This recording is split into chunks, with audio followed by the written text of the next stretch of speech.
What's up, guys? Welcome back to World of Beat 'em Ups. Today we're looking at 5 Game Boy Advance beat 'em ups that I think you should play. Let's check it out. Denver Gamer, kaboom!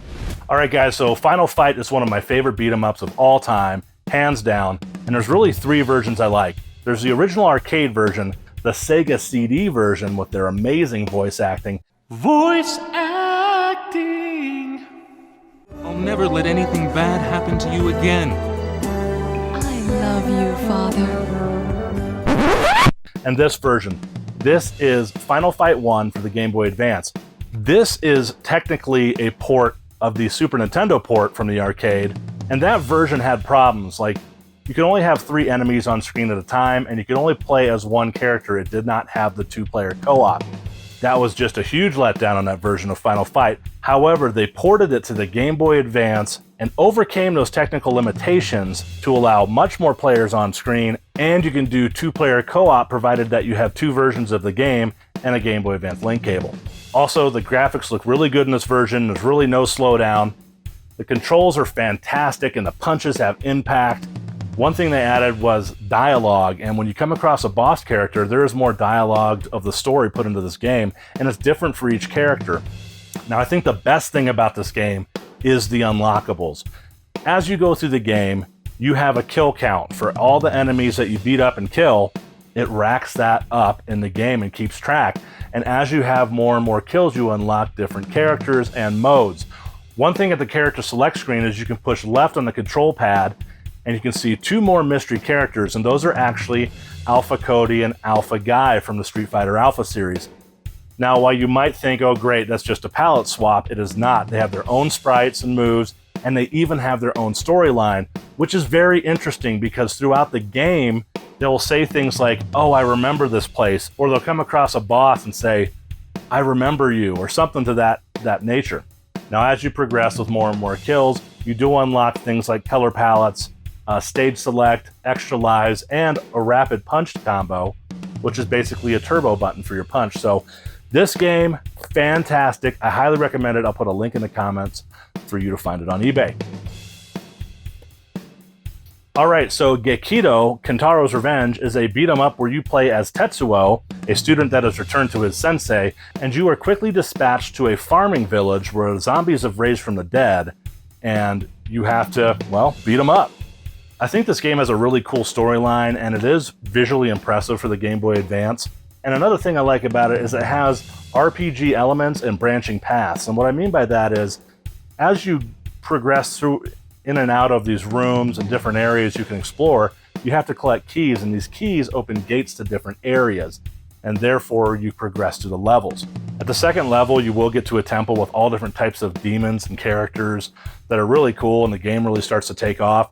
I will say there are some caveats. There are booby trap areas that are unforgiving, and some enemies are repetitive and a little lame, but for a Game Boy Advance game, I think this is pretty impressive, and it was very fun for me.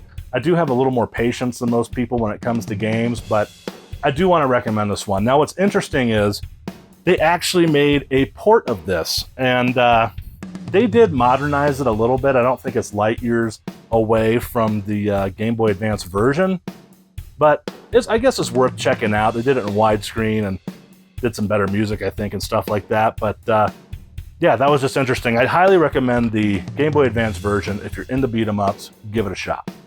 All right, so another one of the greats is Double Dragon Advance, and I don't have a copy of this one to show you, but it was published by Atlas. A lot of people will tell you this is the best version of Double Dragon for them, and I am actually partial to the original. At least I thought I was until I went back and played it for this video, and I realized I didn't remember all the slowdown that game had for the arcade version, and wow, they really improved upon it in this Game Boy Advance version. And let me tell you something, this game does not disappoint. They've added more stages, they've tweaked the graphics, there's more weapon drops, there's new enemies they actually brought in from Double Dragon 2, and there's a bunch of new moves. There's a parry system, crouching, dash attacks, and even stomping an enemy when they're down, so the moveset's really been beefed up. Now, I do want to touch on one thing here. There is a 1-player Double Dragon mode, which was absolutely bizarre. You actually get to play as both characters at the same time, but it's really weird because You press select to bounce between the characters. At least I think that's what the button was. And while you're one character, the other character just stands completely still and does nothing. It was kind of a broken mode to me. I don't know why they included that. I guess it's something new. But besides that, the game is unbelievable. I highly recommend picking this one up. River City Ransom EX is a remake of River City Ransom from the NES. Now, this game is not linear by any means. It has many RPG elements, and it has a bunch of new moves. The Game Boy Advance version has updated graphics and sound. So one thing I like about River City Ransom is that it's kind of a Metroidvania style game, and you can go into different stores, buy books, and learn new movesets.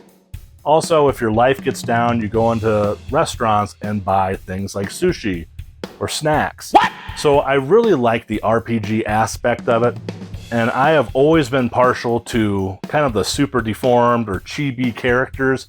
I love that look. I think it looks really, really good, and it's held up over time. Now in this game, you can go into the options menu and you basically can debug the whole game. You can power up your moves and you can adjust a lot of different settings to make your character extremely powerful. And that's cool and all, but then there is this great set of codes. There's a secret code you can enter in as your name, and you can unlock so many different moves. It is incredible. These godlike Superman powerful moves you can unlock are just absolutely amazing. They're funny. It's just a blast to play. And another thing is you can actually play as virtually any character in the game, and you can create your own character where you can even change their eyes, mouth, skin tone, hair, outfit. And it really just became the absolute definitive version of this game. So definitely pick that up. On the NES, a game I've been searching for a very long time is Mighty Final Fight, and it is a chibi character, almost like a parody of the original game, and it is really fun. Now, on the Game Boy Advance, they made Capcom Classics Mini Mix. Now, you're gonna hear a lot of people say that there's a slowdown with this. In the two other games, Bionic Commando and Strider, they absolutely do have some slowdown. However, in Mighty Final Fight on this cartridge, I really didn't notice it as much. Mighty Final Fight is just a really fun version. It's almost a version where it just kind of laughs at itself. So what was really cool about Mighty Final Fight versus the original Final Fight is that they did include a leveling system, and so that's something that they introduced to the game. And there are 6 levels that your character can get to, and as you progress, I think it's level 4, you start to get new moves. So Guy will get like a tornado kick, and Hager will get a running clothesline, and Cody will get a tornado sweep, which is kind of like a fireball from Ryu from Street Fighter. Although this version is not perfect, it is an absolute blast to play. So again, these are games I'm recommending. Pick it up.